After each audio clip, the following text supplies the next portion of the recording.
H.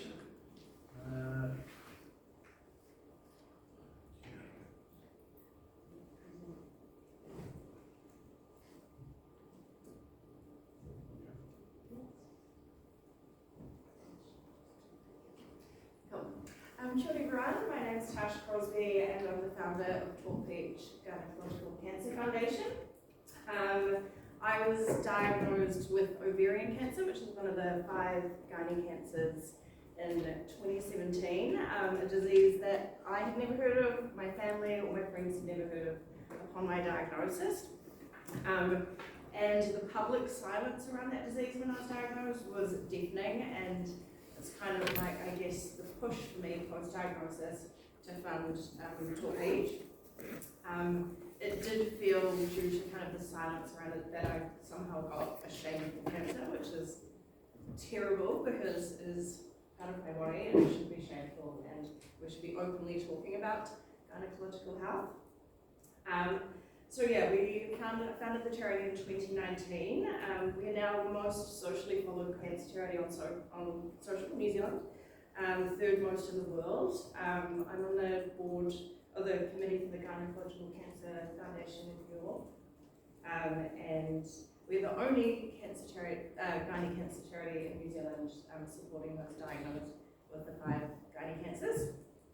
So we fund meals for anyone diagnosed across the country, we fund physio for anyone diagnosed across the country, and we provide valuable resources to anyone diagnosed and their family, and our resources are in hospitals nationwide.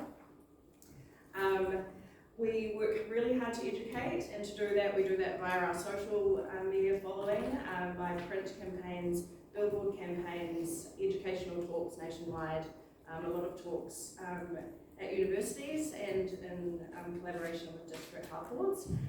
We have had 1 radio campaign, so this is definitely exciting to see what will come out of this, because I feel like a lot of really kind of cheeky, a good campaign can come out of this, and I don't want you to feel that has to be a serious campaign. We're very bold. We don't shy away from saying vagina or vulva and having a kind of,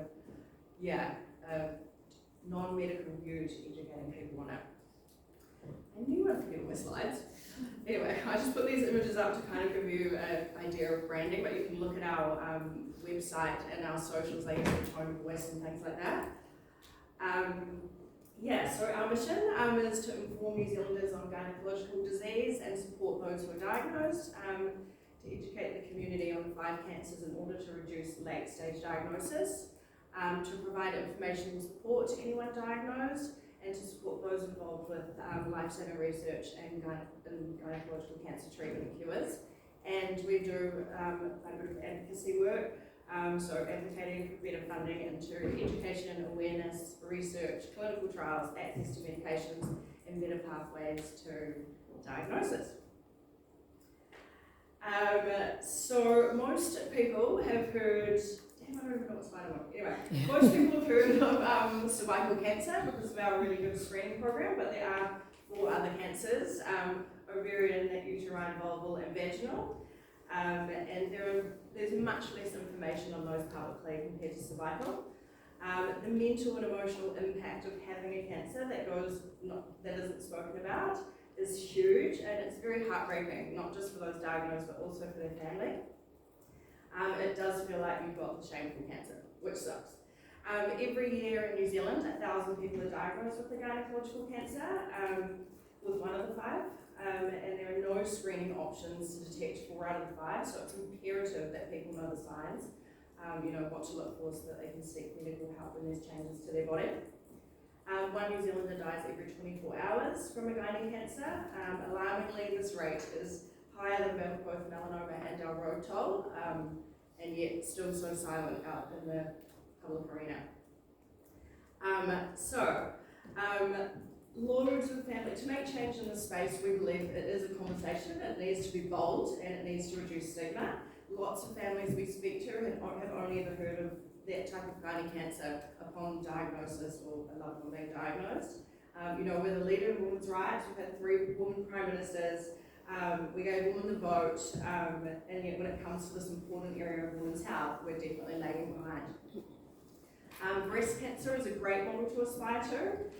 It's taken years of hard work, obviously, but now rugby teams are in paint, big monuments are lit up in paint, and people can talk openly about checking your breast and breast cancer, it's not shameful. And we think with the same kind of commitment, we can do the same for vaginal cancer, vulval cancer, or the gynae cancers in general. So, this was an idea we had for a campaign. Obviously, you can come up with your own, but I guess what we are doing is sort of a print campaign is it's called Take 5 for the 5. We want people to take 5 minutes to learn the signs and symptoms, take 5 to chat to a friend, take 5 to share to social media, and take 5 to donate to the cause. And yeah, we know, I guess things that we know is that to spot a cancer early, and when it's most treatable, you have to act early. And know the signs and symptoms and what to look out for. And a lot of people we talk to still think that going for your cervical smear is just like a warrant of fitness for your gynae health, when in fact it's not. There are different signs and symptoms to look out for, and we really want the public to know what those are, basically. In September we share, not as confident speakers, I don't know why I'm nervous. I talk at hospitals, I don't get this nervous. Students are like, it's scary. That's the 10th grade as well, you know. But in September we share heaps of info. We really do a huge drive in September. That's our awareness month. So we share a lot of information on everything to do with anatomy, everything to do with what we offer in support, where to get support if you're diagnosed, support for caregivers, and just gynae health in general. Our messaging is bold and unashamed. As we said, we don't shy away from words vagina and vulva. My dream one day just to have a big billboard over the motorway that said, oh, watch the space. So we're evidence-based, but in the tone of a good friend. We don't like medical or just down to like boring, basically, or you know, serious. It's a serious topic, but we want it to, I think, to get across to the public and the urgency that we want it to get across, and to be accessible for all generations. Is we want it to be kind of, we want it to be friendly, and we want it to be, it can be that cheeky kind of that tone as well. Some other ideas, I guess, to give you an idea of tone that I come up with were like, you know, like don't leave your mouth feeling miffed. We've heard of vagina monologues. What about vagina dialogue? Fanny chats reduce cancer stats. Check your bits like you check your tits. It's time to make our private parts public. Vagina TLC will always be VIP. You might regret that text last night, but you'll never regret your smear test. It's, yeah, I don't think they'll only use this one, but I did like it. Get a pat for your lap. Don't shame it.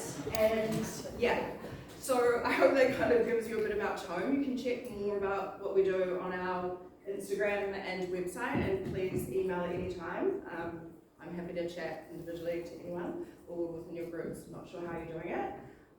But yeah, I'm really excited to see what people come up with, and really privileged to be invited to be here. So thank you.